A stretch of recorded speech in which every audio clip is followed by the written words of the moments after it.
ça va être un petit peu original puisqu'en fait on va s'intéresser vraiment à des fondamentaux de la posture et seulement vers la fin on va aller vers des mouvements vraiment très élémentaires de Tai Chi puisque notre objectif là déjà ce sera à la fin de la séance de se tenir debout.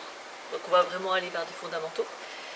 Et pour ça on va travailler sur le plancher pelvien, ce qui est représenté ici par tout un tas de tissus, c'est-à-dire ce qui constitue vraiment la base du bassin.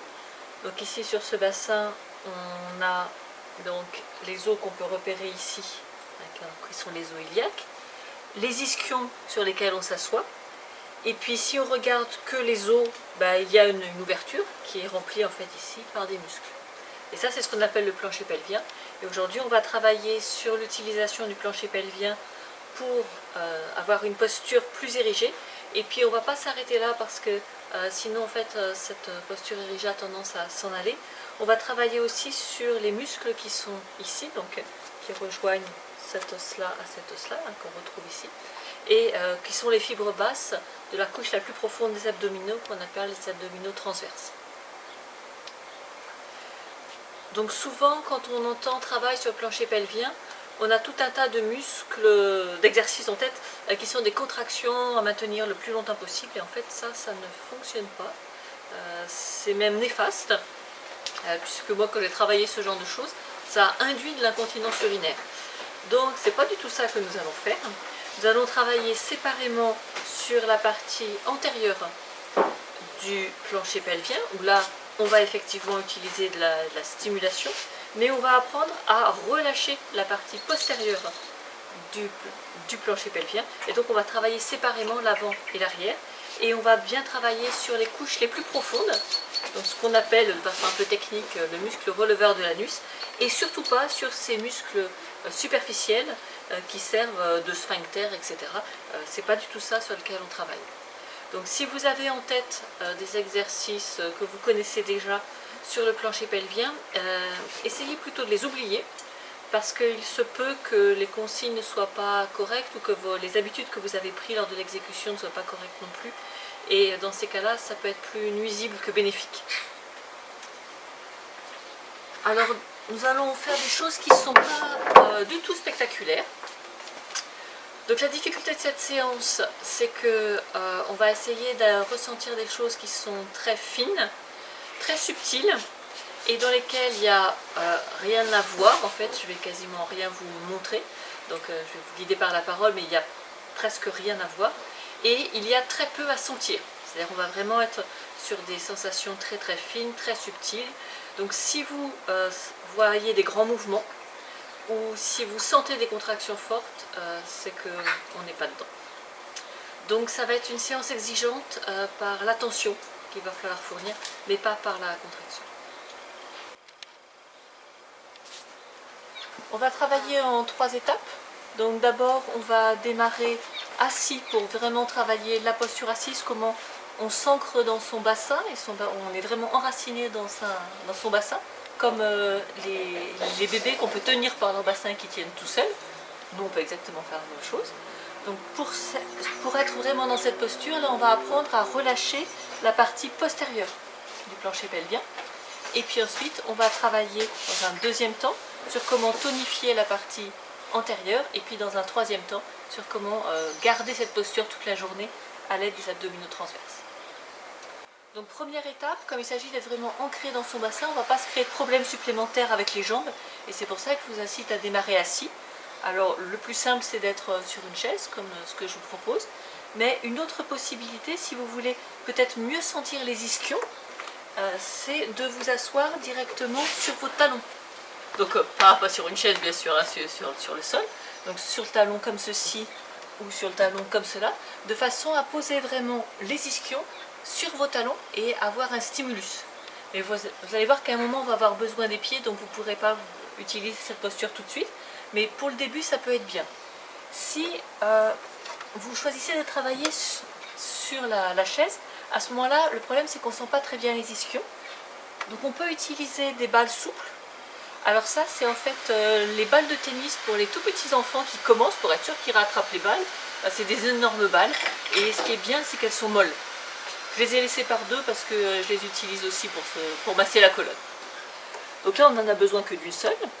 On va placer sous l'ischio. Je vais utiliser l'autre, ce sera plus confortable. Et puis, on va simplement faire des petits mouvements avant-arrière de façon à masser l'ischio sur la balle. C'est pour ça qu'il ne faut pas que votre balle elle soit trop dure, sinon c'est assez douloureux. Donc une très vieille balle ou ces balles en mousse, ou si vous n'avez rien de tout ça, vous prenez une serviette, vous la repliez sur elle-même et puis vous mettez sous un seul des ischions et puis vous faites ce petit mouvement avant-arrière. L'autre ischion va se soulever, il n'est pas reposé sur la chaise, il est soulevé, ce qui fait qu'on peut bouger le bassin. Après, bien sûr, on change d'ischion. Et on recommence avant-arrière, ou on peut faire des cercles aussi autour de l'ischio. L'idée, c'est d'augmenter la sensation, si on n'a pas beaucoup conscience de cette zone, parce que justement, on va travailler sur les mouvements des ischions et tous les muscles qui sont accrochés dessus.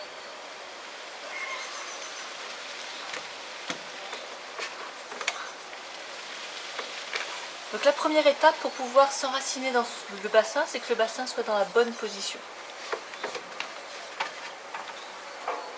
Donc pour ça, il faut vraiment pouvoir être assis sur les ischions. Et le problème, c'est que souvent on ne se rend pas forcément compte, mais on est soit un petit peu en avant, donc on s'assoit ici sur l'avant des ischions, ce qui du point de vue de la transmission des forces, vous voyez, n'est pas idéal, puisqu'on arrive sur des muscles plutôt que sur des os. Et c'est le même problème si vous avez le bassin basculer en arrière, et ça on est beaucoup à se tenir comme ça devant les écrans par exemple, et à ce moment là c'est le même problème, on ne s'appuie pas sur l'os mais on s'appuie sur les muscles, et puis on comprime aussi le coccyx parce que là il prend beaucoup de force. Donc les exercices que je vais vous proposer ne fonctionnent pas si on est en antéversion ni si on est en rétroversion. Ils ne vont fonctionner que si on arrive à une position neutre. Donc on va déjà essayer de chercher cette antéversion, rétroversion. Donc pour ça, vous essayez de bien retrouver la sensation sur les ischions. Donc si vous êtes assis sur vos talons, c'est assez facile.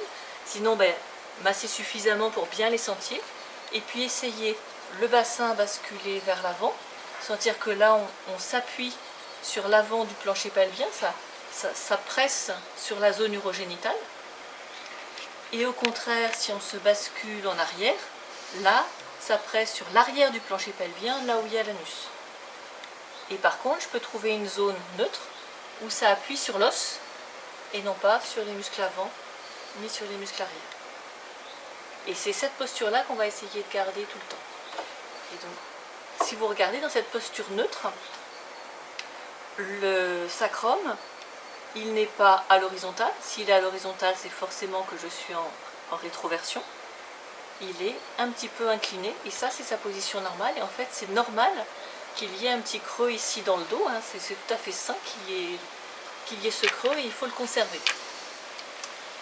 Alors pour s'aider, on peut utiliser une petite mousse, mais le conseil pour que justement on soit ancré dans le bassin, c'est pas de le mettre au niveau du dos, comme on l'a très souvent dans les sièges dits ergonomiques, c'est au contraire qu'il soit au niveau du sacrum, et c'est le sacrum qu'on va reposer. Et donc c'est pour ça qu'il ne faut pas que votre mousse elle aille jusqu'en bas, parce que sinon si la mousse va jusqu'en bas, forcément mon bassin il est à l'horizontale, donc je suis affalée. Il faut qu'il ait la place de se glisser ici par-dessous, et pourtant que je puisse en appuyer le sommet. Donc on vient mettre la mousse ici, et non pas à plat, hein, surtout. Elle vient se poser uniquement sur cette portion-là, et on peut du coup trouver de la force en s'appuyant sur cette partie du bassin. Donc ça, je vous incite fortement à le faire si vous travaillez beaucoup d'heures assis, à avoir une petite mousse, pas trop épaisse, un espace ici pour que le bas du sacrum puisse se mettre, et un soutien sur le sacrum qui va vous rappeler justement de rester bien ancré dans votre bassin et pas s'affaler. Parce que si on la met ici, le problème c'est que on s'affale et donc on ne peut pas être ancré sur son bassin. Donc vous voyez, c'est pas un système ruineux, hein, c'est un bout de mousse dans un ancien bas. Alors on va essayer dans cette posture de relâcher la portion arrière du plancher pelvien. Donc pour ça on va commencer par le contre-exemple. On contracte les fesses, on contracte le dessus des muscles. Donc vous voyez que aussitôt ça m'amène à une rétroversion, mais surtout j'essaye de sentir l'anus et le coccyx. Qu'est-ce qui se passe quand je fais ça? L'anus et le coccyx se rapprochent. Donc là, ma zone arrière du plancher pelvien, elle se ferme, elle se contracte. Et au contraire, je peux relâcher et à ce moment-là, la distance entre l'anus et le coccyx réaugmente. Et je recommence, donc je contracte les fesses et le dessus des cuisses.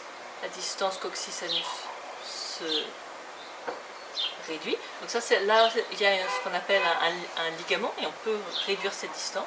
Au contraire, on peut relâcher et la laisser s'étendre. Et donc là, ce n'est pas le moment de contraction qui nous intéresse, hein, il sert juste à aller vers un excès de façon à sentir le relâchement.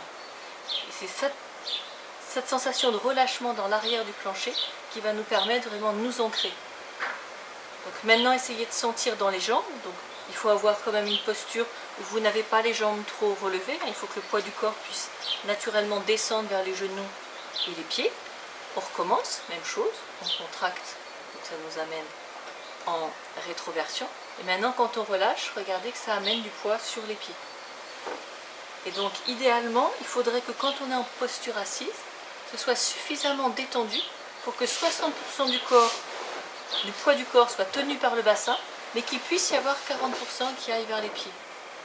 Et donc c'est pour ça qu'on va éviter ce genre de choses où il n'y a pas de possibilité que ça aille vers les pieds. Donc si votre chaise n'est pas adaptée, etc., on va mettre quelque chose sous les pieds de façon à pouvoir réellement sentir les pieds et à ce que le poids du corps puisse aller dans les pieds. Une partie du poids du corps doit finir dans les pieds, dans cette posture. Et maintenant, contractez et regardez que les jambes, sentez que les jambes, ça s'allège.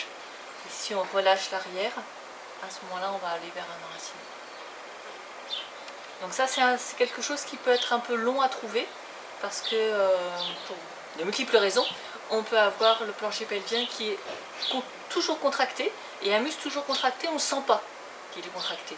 Donc c'est pour ça qu'on va aller vers un excès, on le contracte encore plus, pour obtenir un relâchement. Vous pouvez le faire dès que vous êtes assis. Aller vers une contraction forcée pour pouvoir induire ensuite le relâchement. Et par contre, si on relâche trop et qu'on va trop vers l'avant, là, tout le poids arrive sur la zone urogénitale. Et donc là aussi, on va être en situation de faiblesse et c'est pas souhaitable non plus. Donc pas trop relâcher. Donc ça, souvent, c'est plutôt un problème de femme, trop cambré, et donc on appuie sur la zone urogénitale. Et les problèmes d'hommes, c'est généralement plutôt que l'arrière est trop contracté, justement pour éviter cet appui sur la zone urogénitale, une tendance à une rétroversion avec une fermeture. Donc là, aller plutôt vers le relâchement. Donc à vous de trouver, est-ce qu'il faut revenir ou est-ce qu'il faut au contraire partir un peu vers l'avant pour arriver à être vraiment en appui sur les ischions.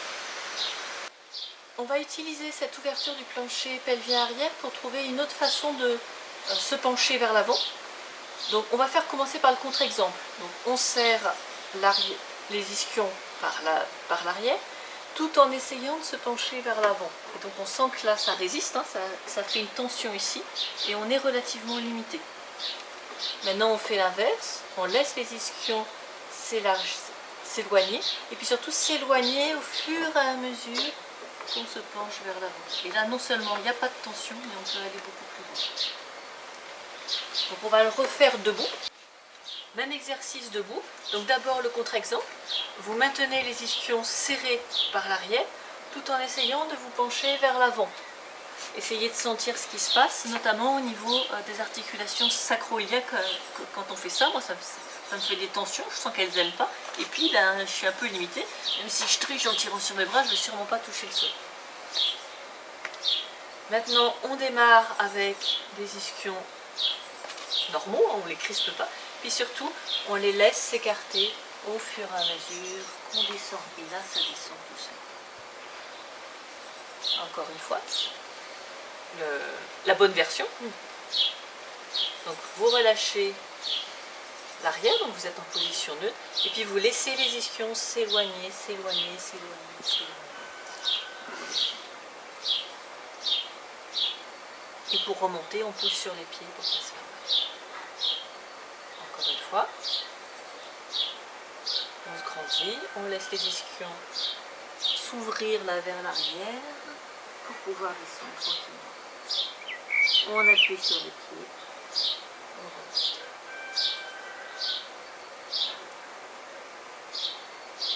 Alors je n'ai pas dit, bien sûr, pour descendre, il faut utiliser aussi les coxofémorales. Au fur et à mesure que vous laissez à l'arrière les ischions s'ouvrir, ici ça doit se creuser. Et là ça s'ouvre, et c'est pour ça que ça peut descendre. On utilise cette articulation ici, de façon à ce qu'il puisse y avoir une flexion vers l'avant et ouverture des ischions ici. C'est ça qu'on entend. Alors maintenant, comment est-ce qu'on fait debout? Autant assis, c'est facile de sentir les ischions et de penser à cette ouverture du plancher arrière. Debout, c'est un peu plus difficile parce que justement, comme on est sur les têtes de fémur, ça rajoute des difficultés. Et souvent, une façon de se stabiliser, c'est justement de fermer tout l'arrière, avec des fesses qui vont être un petit peu tendues et qui vont tenir le tout. Donc, essayez de vérifier que vos fesses sont tranquilles. Elles ne doivent pas se contracter en position de repos. Hein. Si on les bouge, ça doit faire de la gelée. C'est pas très élégant, mais elles restent toutes molles.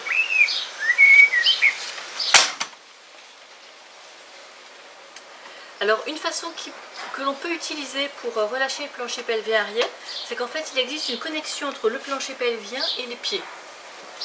Et on peut utiliser l'arrière des pieds pour, en fait, faire bouger les ischions. Et donc, on va imaginer, mais ça va être que de l'imaginaire, on va imaginer qu'on fait ce mouvement-là, c'est-à-dire qu'on écarte les talons, mais comme on est en appui sur nos pieds, on ne va rien faire. Donc on va simplement imaginer qu'on bouge, alors pas aussi grand, hein, en fait, on va imaginer qu'on fait un petit mouvement comme ça, pas plus, mais imaginez qu'on éloigne un tout petit peu les talons, ça va justement éloigner les ischions en utilisant l'arrière du plancher pelvien. Donc c'est quelque chose de vraiment minuscule. Alors, au début, vous allez forcément faire des tonnes en imaginant que vous ouvrez vos pieds d'1 centimètre, alors qu'en fait, un demi-millimètre fera l'affaire.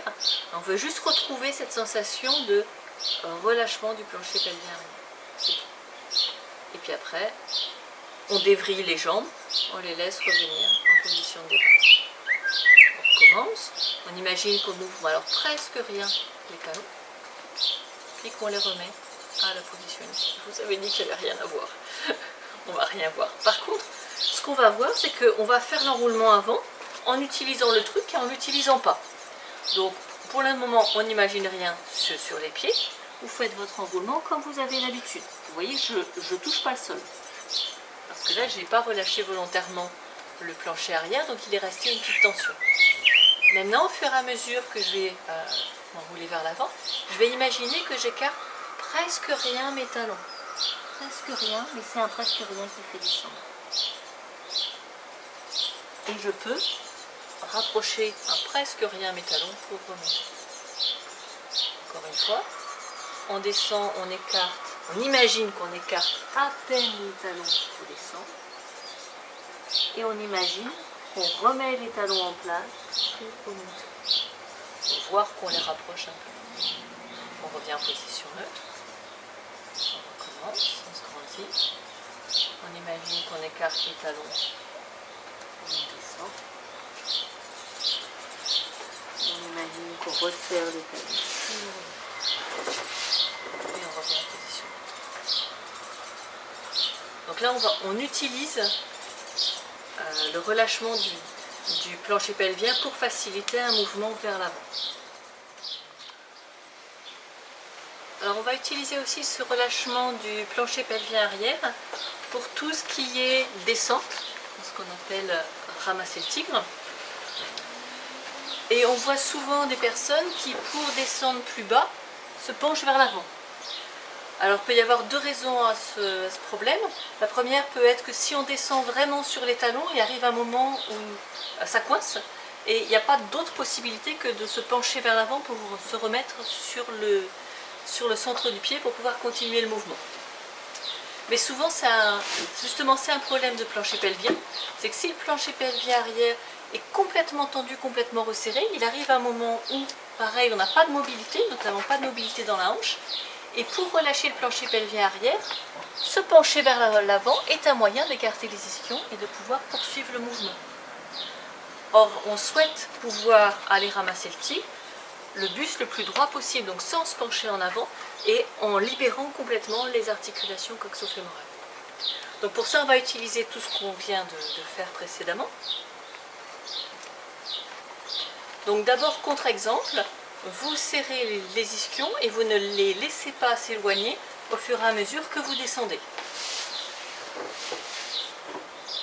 Donc, on serre les ischions et on ne les laisse pas s'éloigner. Les tensions dans les genoux arrivent et on voit que la mobilité devient très compliquée. Et là, vraiment, moi, la seule chose que j'ai envie de faire pour continuer, c'est me pencher en avant.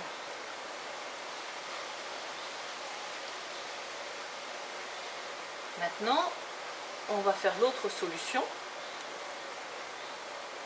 Laisser les ischions s'écarter, et même les inciter à s'écarter, au fur et à mesure qu'on descend, en gardant bien le poids du corps sur le milieu des pieds. Et là, il n'y a pas de tension dans les genoux. Donc, laissez les ischions s'éloigner, s'éloigner, s'éloigner au fur et à mesure qu'on descend.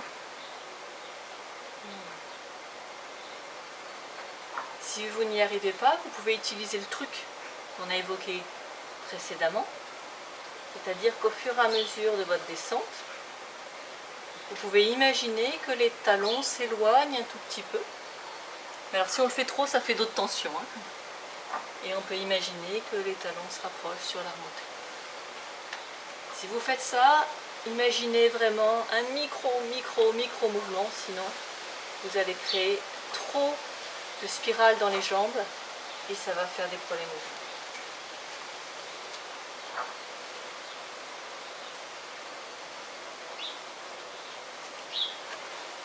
Si vous voulez vraiment tester l'effet du plancher pelvien arrière, les grandes fentes sont vraiment le moment où c'est le plus limitant. Donc serrez les ischions, ne les laissez pas descendre. Regardez jusqu'où vous pouvez descendre. À partir d'ici, ça tire, ça fait des tensions et je vais avoir beaucoup de mal à descendre plus. Maintenant, vous les laissez s'ouvrir et on finit à l'horizontale très facilement. Sans avoir besoin de se pencher vers l'avant parce que justement, ils sont déjà ouverts. Il n'y a pas besoin de se pencher vers l'avant pour ouvrir davantage. Donc ça, c'est vraiment un bon test pour savoir si on réussit à détendre le plancher pelvien arrière. Est-ce que c'est facile d'aller jusqu'à l'horizontale?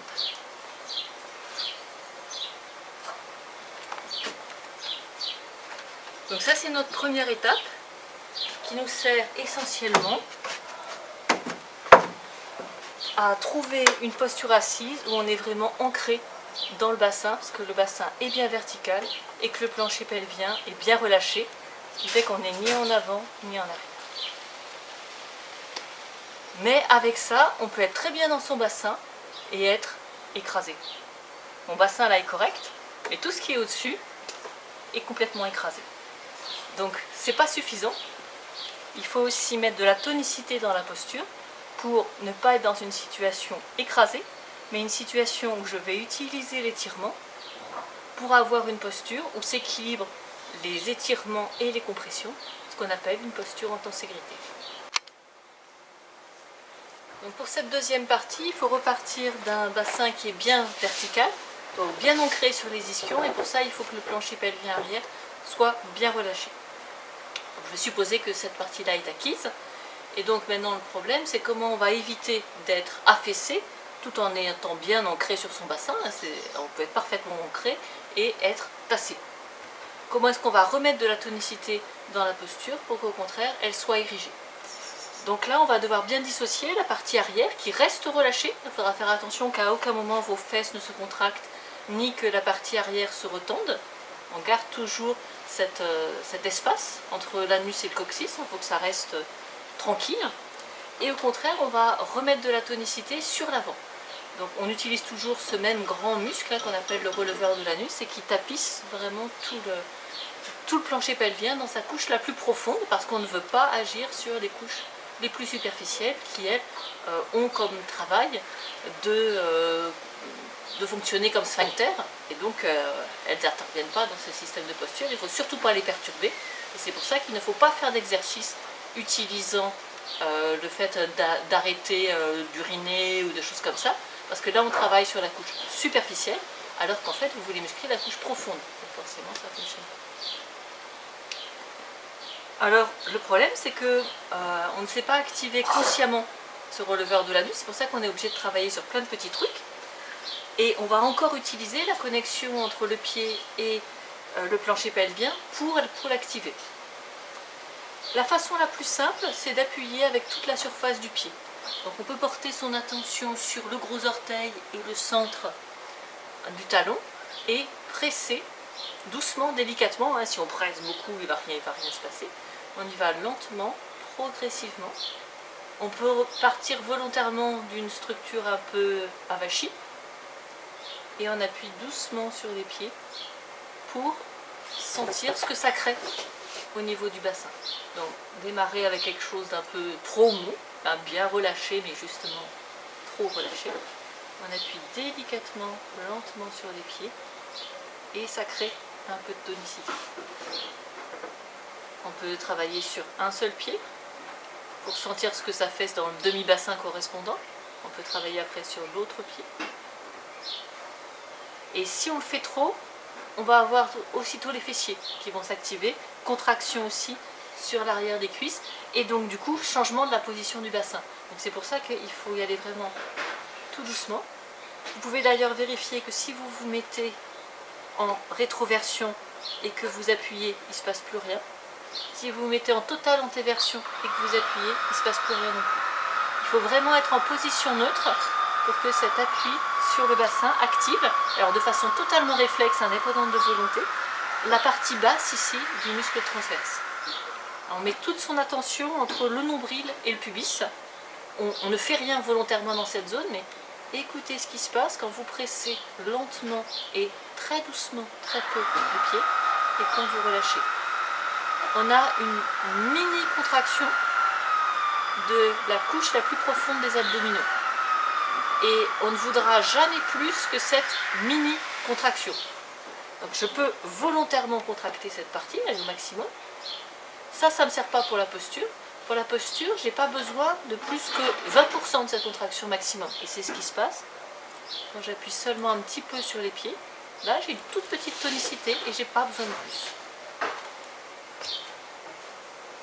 Donc ça, c'est le premier truc pour activer les abdominaux transverses, c'est de travailler sur les pieds. Deuxième truc pour activer les abdominaux transverses, donc la couche la plus profonde des abdominaux, c'est de travailler sur l'étirement du buste. Alors le problème quand on dit étirer votre buste, c'est que ça finit comme ça. Évidemment ça ne va pas marcher. Donc on va utiliser une autre astuce pour étirer le buste sans amener toute une crispation qui nous soulève et qui nous détache du bassin. Je vous rappelle qu'on veut être ancré dans son bassin, on ne veut pas se détacher du bassin. Donc pour ça, visualisez votre nombril et imaginez que votre nombril, il s'allonge, il s'étire d'un côté vers le pubis, de l'autre côté vers le sternum. Ce qui va vous amener à mettre un peu plus d'espace entre les côtes flottantes et le bassin. On allonge le nombril. On relâche, parce qu'il ne faut pas faire trop. On l'étire un peu comme un élastique. Donc on voit bien qu'à un moment on va aller trop loin. À ce moment-là, ma face avant est beaucoup plus longue que ma face arrière. J'ai raccourci la face arrière pour allonger la face avant. Ça, on ne souhaite pas. On veut allonger le nombril, mais plutôt que le nombril, si vous avez tendance à faire ça, imaginez que vous avez un nombril imaginaire interne au plein milieu, et c'est celui-là que vous étirez. Ce qui fait que vous n'allez pas allonger la face avant au détriment de la face arrière, ni la face arrière au détriment de la face avant. Vous étirez le centre, et l'avant du corps reste aussi long que l'arrière du corps. Et si on l'étire comme ça, vous allez voir qu'il se passe aussi quelque chose, vous pouvez mettre la main, il va aussi se passer quelque chose spontanément. Pareil, cette mini contraction, 20% seulement, dans la zone basse entre le nombril et le pubis. Après, on peut s'amuser aussi à l'étirer en diagonale, entre la hanche et l'épaule. Alors, on ne veut pas de flexion, je me suis tournée juste pour vous parler. On reste dans la même direction, mais voilà, on met une ligne de tension entre l'épaule et la hanche. Et puis on peut inverser, bien sûr. Et puis on peut travailler au centre, en diagonale, haute diagonale. Et donc ça c'est quelque chose qu'on peut utiliser sans cesse dans la vie courante. Quand j'ai besoin d'une main et que je suis en appui sur l'autre pied, si j'ai cet étirement, elles sont connectées. Donc je peux connecter comme ça une main, une hanche. Et dans la vie courante, si je n'utilise pas, je peux rester simplement sur l'étirement central. Donc pour ne pas en faire trop, pensez aussi à relâcher. Alors, relâcher dans l'excès, tasser, on réétire, on arrive à la bonne situation, puis après on va exagérer, on va trop en faire, et ça fait des tensions dans le dos. Donc essayez de sentir et trouver le moment où le torse flotte un petit peu, hein, comme une sorte de balle qui flotterait au-dessus du bassin. Mais pas en se détachant, pas collé dedans, ça flotte. Ça flotte et ça ne demande pas beaucoup d'effort parce que ça demande que cette portion basse là qui se contracte seulement à 20%. Et pourquoi on a toujours travaillé lentement sur ces étirements? C'est parce qu'on veut utiliser les fibres les plus lentes de ce muscle profond, qui sont des fibres lentes, donc qui sont des fibres qui sont infatigables. Donc c'est pour ça qu'on va pouvoir tenir la posture toute la journée. C'est parce qu'on ne contracte pas au maximum les fibres les plus endurantes. Alors si je veux utiliser les abdominaux transverses ou si je veux utiliser le grand droit, le problème c'est qu'ils sont faits de fibres rapides parce qu'en fait ils sont faits pour faire des mouvements, ils ne sont pas faits pour faire des postures, donc ils vont très vite se fatiguer. Et puis un autre problème, surtout si j'utilise les abdominaux transverses, si je les serre tous pour me tenir, c'est que ça serre aussi ici et du coup la respiration diaphragmatique est coincée. Donc pour savoir si vous faites bien l'exercice, si vous n'activez que la partie basse du transverse, vous pouvez mettre une main ici, une main sur les côtes flottantes. La main qui est en bas, au fur et à mesure que vous étirez votre nombril, elle va rentrer un tout petit peu, hein, puisqu'on est vraiment sur quelque chose de très réduit. Et par contre, au-dessus, ça ne doit absolument rien changer. La respiration ici, hein, c'est l'expansion habituelle, notre respiration abdominale classique. Donc, jusqu'au nombril, rien ne change quand je fais cet étirement ou quand j'appuie sur les pieds, absolument rien ne change. Alors la personne qui a inventé ça, enfin plutôt une de ses patientes, a appelé ça la technique du bikini. Parce que vous pouvez imaginer que vous avez alors un gros bikini, parce qu'il faut qu'il arrive quand même jusqu'au nombril, et c'est seulement cette partie-là qui travaille, et pas la partie qui est au-dessus, uniquement le bikini, et puis ça ne va pas se rentrer beaucoup, hein, ça suffit. Donc ça, là je redétends tout, et là je suis à la contraction posturale suffisante. Je pense que vous ne voyez rien, puisque ça se déplace de 1,5 mm. Mais on ne veut pas quelque chose de plus que ça, on ne veut pas ça. Là, j'ai utilisé tous mes abdos, je suis coincée, et mon diaphragme a beaucoup de mal, donc je vais respirer ici, en haut, avec une respiration qui est très, très stressante, très angoissante, alors qu'on veut garder un diaphragme qui fonctionne tranquillement. Donc il ne faut pas avoir ce ventre qui remplit complètement, ça fait juste ça, pas plus, c'est vraiment quelque chose de tout petit. Par contre, ce qui peut se passer quand vous vous étirez, hein, si vous êtes parti d'une posture très affaissée et vous vous étirez, vous allez voir que la taille, elle, se réduit. De face, ce sera peut-être plus marquant. Si je pars d'une posture vraiment affaissée, ma taille est un peu empâtée parce qu'en fait mes organes sont bien obligés d'occuper cet espace. Et si je m'étire, la taille se réduit. Mais pas parce que j'ai contracté les abdominaux obliques, mais simplement parce que comme j'offre un peu plus d'espace à mes intestins entre les côtes flottantes et le bassin, ben, ils n'ont pas besoin de s'écarter sur les côtés, ils reprennent leur place. Hein. C'est juste mécanique, il n'y a pas de contraction dans cette histoire.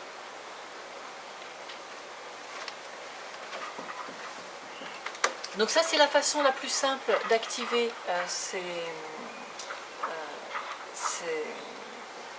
cette tonicité sur l'avant, c'est d'utiliser les pieds pour ça. Alors on peut utiliser encore d'une autre manière les pieds. On va bien visualiser la ligne qui va entre le petit orteil et le talon, et le gros orteil et le talon. Donc ça fait deux lignes qui vont former un V, puisqu'elles se rejoignent au centre du talon. Et là aussi, je vais imaginer, ne faire qu'imaginer, que ces deux lignes se rapprochent. Donc sur mes deux pieds en même temps, je vais imaginer que ces deux lignes se rapprochent un petit peu. et je vais écouter ce que ça fait dans mon plancher pelvien avant. Alors si on le fait trop, ça vient mettre des tensions dans les jambes. On essaye de faire tout petit, de façon à ce qu'il y ait le moins de tension dans les jambes possible et qu'il se passe surtout des choses dans la partie antérieure du plancher pelvien.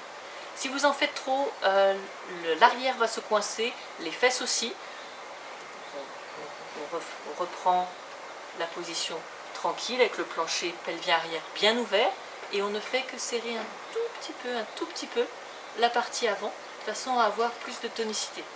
Donc, vous pouvez démarrer d'une posture trop relâchée, bien molle, et mettre un petit peu de tonicité, relâcher, resserrer un petit peu les deux lignes, relâcher.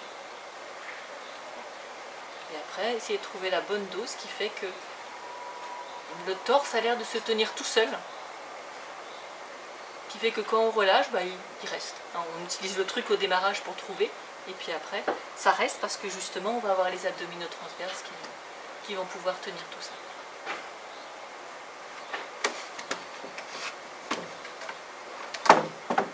Debout, vous pouvez utiliser la même technique, c'est-à-dire que vous pouvez toujours visualiser vos deux lignes, et vous pouvez les rapprocher ou les relâcher pour obtenir plus de tonicité sur la face avant. Si vous en manquez, si vous êtes un peu affaissé, ça sera bien. Par contre, comme tout à l'heure, pas d'excès, je ne cherche pas à allonger la face avant au détriment de la face arrière.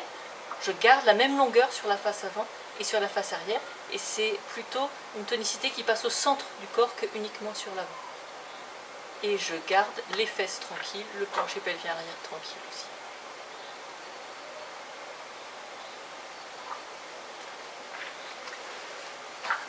Alors pour le tai chi, comme on travaille plutôt en opposé, le pied et la main, on peut faire cet exercice sur un seul pied. Donc on imagine seulement par exemple sur le pied droit que l'on rapproche les deux extrémités. Donc ça fait une certaine tonicité qui arrive ici au niveau de la hanche. Et on peut essayer de le connecter à l'autre bras. Donc une façon de faire ça, c'est d'imaginer que les muscles que vous avez sur la cuisse tournent vers l'extérieur, mais que les muscles. Donc en fait, bien sûr, c'est totalement imaginaire. Je n'ai pas de vrai mouvement. J'imagine simplement. Donc en fait, ça va induire une mini spirale à l'intérieur de la jambe qui va surtout libérer la hanche. Et puis je relâche. Donc je ne cherche pas un vrai mouvement parce que le vrai mouvement va abîmer le genou. Je ne fais qu'imaginer que les muscles tournent vers l'extérieur. Et en fait, la vraie sensation, c'est une sensation de libération de la hanche. Et je peux faire la même chose sur le bras opposé. Je peux imaginer que les muscles sur ce bras tournent. Alors je ne cherche pas à tourner le bras, bien sûr. C'est pareil, je ne vais faire qu'imaginer que ces muscles tournent de façon à pouvoir ouvrir de la même manière les selles. Donc je fais le même travail d'ouverture de ces deux articulations en imaginant que les muscles qui sont là s'ouvrent vers l'extérieur. Ça permet tout simplement un meilleur alignement, parce que souvent on a l'épaule un petit peu enroulée, le bassin ici un peu hyper tendu, et imaginez qu'on les met chacun vers l'extérieur, ça permet de remettre l'épaule en place, et puis ça permet de retrouver un petit creux, je verrai peut-être mieux dans ce sens-là. Donc souvent on a le bassin coincé vers l'avant, et on peut le libérer en imaginant que les muscles tournent, on va retrouver une petite flexion et donc quelque chose de plus libre. Et donc on peut le faire en même temps. Donc si je reste sur la hanche droite et l'épaule gauche, on part d'une posture un peu molle, et puis on va imaginer que on fait bouger les muscles, et rien que les muscles, ce qui fait un alignement. Évidemment, le long de cet alignement, vous pouvez étirer un nombril imaginaire, et du coup vous avez une ligne de force qui va du pied à la main. Et puis après on peut échanger. On peut commencer par faire juste la cuisse, puis juste l'épaule, puis la cuisse et l'épaule en même temps, et puis la cuisse, l'épaule, et le nombril imaginaire en diagonale. Et donc ça va nous donner une certaine, non seulement une certaine tonicité, mais un certain tonus en diagonale pour utiliser une diagonale plus rapide. Et donc là, même si vous n'en êtes pas rendu compte, vous avez utilisé différemment le plancher pelvien de la jambe d'appui de l'autre. avez utilisé une tonicité dans la partie droite quand vous étiez sur la jambe droite, et puis sur la partie gauche quand vous avez utilisé la jambe gauche. Donc ça c'est encore un autre travail, je ne vais pas tellement rentrer là-dedans aujourd'hui, mais aujourd'hui nous avons beaucoup différencié avant-arrière, et il est possible aussi de différencier droite-gauche, et c'est quelque chose qui est particulièrement important en tai chi quand on fait des grandes transitions, pouvoir faire des grandes transitions fluides, il faudra séparer la partie droite de la partie gauche. Donc pour vous entraîner, vous pouvez simplement faire ce travail-là, faire tourner de façon imaginaire les muscles et les épaules, de façon à faire travailler seulement un demi-bassin, et pas faire les deux ensemble, plus un seul, on revient, et l'autre, on revient. Et là on fait travailler des demi-bassins seulement. Et on fait vriller les jambes. Et puis bien sûr on peut faire pareil sur la ceinture scapulaire, seulement un bras, seulement l'autre, et puis après une diagonale de l'autre. On peut jouer avec tout ça. Donc pour terminer, nous allons faire les exercices de base que nous faisons habituellement en échauffement. On ne fait pas dans la forme parce que ce sont des exercices subtils qu'il va falloir que vous fassiez beaucoup avant de vous les approprier. Donc je pense que ça va prendre plusieurs mois avant que vous puissiez vraiment les mettre dans la forme. Une des deux personnes dont je m'inspire dit qu'il faut au moins 3 ou 4 mois de travail de ce genre de choses avant de pouvoir vraiment commencer à sentir des choses aussi subtiles que la petite activation de la partie basse des abdominaux transverses ou du plancher pelvien avant-arrière. Donc ce serait un peu trop compliqué. On va juste mettre ça dans les exercices de base. D'ailleurs, c'est une des fonctions des exercices de base. Quand vous découvrez quelque chose de nouveau, vous le mettez dans les exercices de base pour justement pouvoir vous l'approprier. Donc on va commencer par les enroulements avant. On se grandit, ça vous voyez que ça rapproche un tout petit peu les ischions. Ensuite, pour pouvoir vraiment descendre, utilisez les coxo-fémorales pour vous pencher en avant. Si vous avez mal au dos, c'est le moment d'utiliser le truc du bikini. Donc vous appuyez, vous faites rentrer un tout petit peu les abdominaux transverses en les poussant vers le haut et vers l'arrière, donc en fait en direction de vos lombaires. Ça déjà en soi, ça stabilise les lombaires, mais en plus cette petite activation des abdominaux transverses par une voie qui est complètement réflexe active tous les muscles stabilisateurs de la colonne. Donc en faisant ça, vous avez une colonne stabilisée. Jusqu'à l'horizontale, vous utilisez seulement les coxo-fémorales. Et là, comme c'est soutenu, vous ne vous faites pas mal. Et puis ensuite seulement, on va relâcher en laissant bien les ischions s'ouvrir et on peut descendre. Pour remonter, les ischions se rapprochent. On n'oublie pas le bikini pour pouvoir remonter en utilisant les coxo-fémorales. On recommence, on se grandit, on installe le bikini pour bien protéger, on descend avec les coxo-fémorales jusqu'à l'horizontale, puis ensuite si vous voulez relâcher vous pouvez. On n'oublie pas de laisser le plancher pelvien arrière bien ouvert pour pouvoir descendre suffisamment. Et puis on remonte, on rapproche les ischions et ça remonte tout seul. Encore une fois, on respire, on met en place le transverse, donc très peu, 20% seulement de la contraction maximum. On utilise les coxo-fémorales, on laisse les ischions s'ouvrir vers l'arrière et on peut relâcher quand on arrive en bas. On appuie sur les pieds, on resserre un tout petit peu les ischions pour remonter. Une dernière fois sans consigne. Inspire.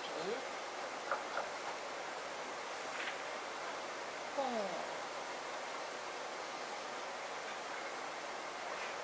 Inspire.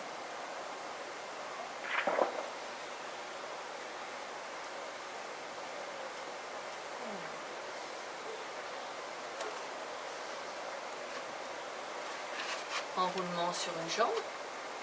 Donc même travail, vous mettez en place le bikini pour bien protéger vos lombaires, vous fléchissez dans l'articulation, vous laissez bien les ischions s'ouvrir vers l'arrière et on remonte.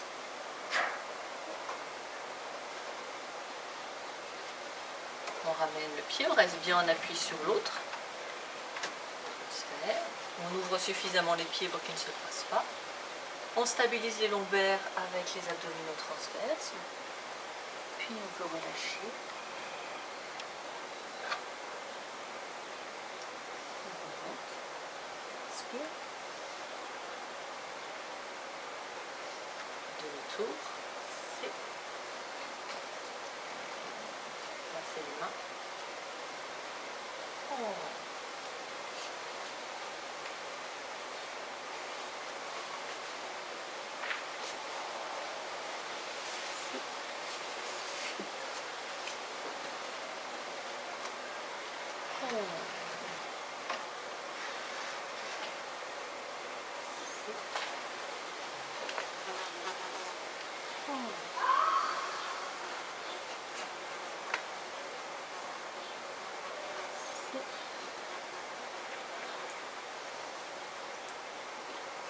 De face. On va aller chercher les tigres. Inspire. Donc là, on utilise la tonicité sur la face avant pour bien se redresser. On relâche bien l'arrière pour s'enraciner. Il faut bien être posé dans le bassin. Tonicité sur l'avant pour monter. Et on relâche le plancher pelvien arrière pour que ça descende tout seul.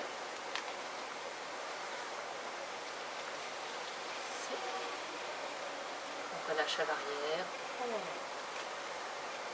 Tonicité devant. Inspire.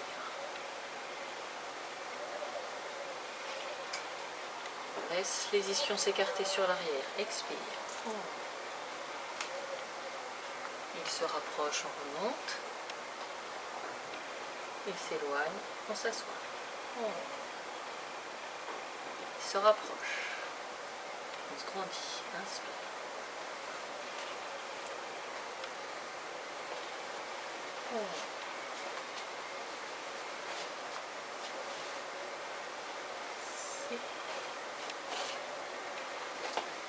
On s'arrête un peu en posture d'enracinement. Et donc là, on va justement essayer d'équilibrer l'avant et l'arrière. Donc relâchez bien l'arrière pour que le poids descende sur les pieds, que vraiment on soit ancré dans le bassin, et que le bassin soit vraiment ancré. Donc pour ça, il faut qu'il y ait une flexion ici. Si votre bassin est coincé vers l'avant, le poids du corps il part devant, il n'arrive pas sur les pieds. Donc il faut qu'il y ait une flexion. Donc vous pouvez imaginer que la chaise elle est juste derrière vous et le tout premier mouvement qu'on a pour aller s'asseoir, c'est celui-là.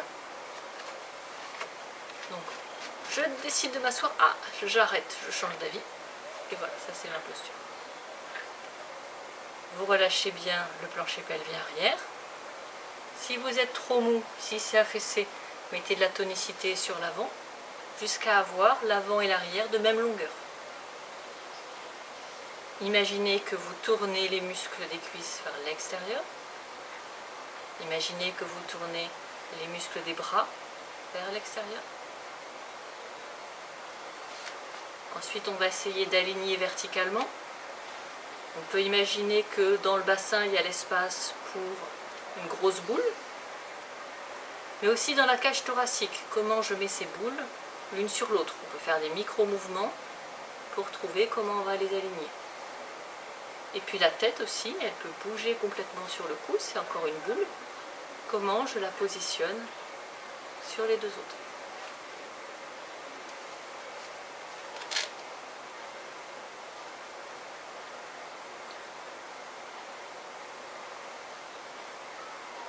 N'hésitez pas à faire de micro-mouvements pour ajuster. Si on veut empêcher ces mouvements, on va tout figer. Alors, on veut au contraire trouver quelque chose qui soit souple. Et puis on repart pour attraper un tigre. Inspire.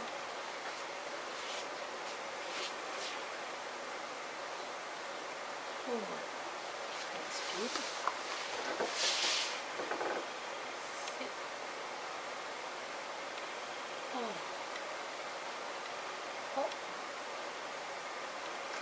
Ouvrez un peu plus.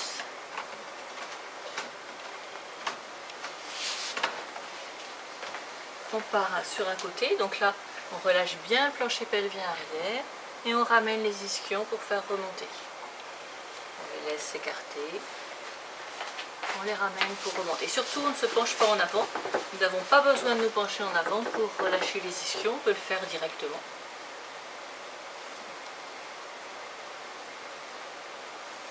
Et essayez de voir aussi ce qui se passe sur le demi-penché pelvien de la jambe d'appui. Quand vous allez d'un côté, qu'est-ce qui se passe? Et qu'est-ce qui se passe sur l'autre? Vous allez voir qu'il y a plus de tonicité sur le demi-plancher de la jambe d'appui et que l'autre, au contraire, il se relâche.